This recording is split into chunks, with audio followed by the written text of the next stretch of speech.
ஆமா நான்டா. ஏன் நான் வரக்கூடாதா? லவ்வுக்கு மட்டும் ஐடியா விரட்டி கேட்டேன். லவ் ஒர்க் அவுட் ஆகும்னு என்ன தனியா கலட்டி விட்டுட்டு உன் கணவரை பார்த்து பொம்பளைங்க பார்த்து ஆம்பளைங்க சேர்த்துட்டு வந்தாடுற. இப்படி எல்லாம் உன் கணவர் வரும்போது நான் வரக்கூடாதா? நானும் தான் வருவேன். கட்டா ஆடுறத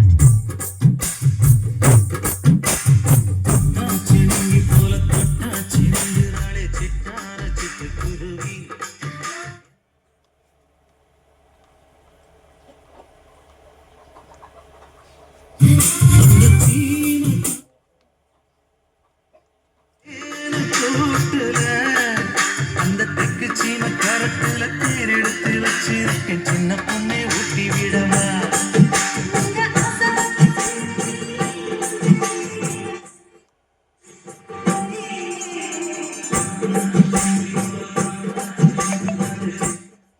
குருவி என்ன விட்டா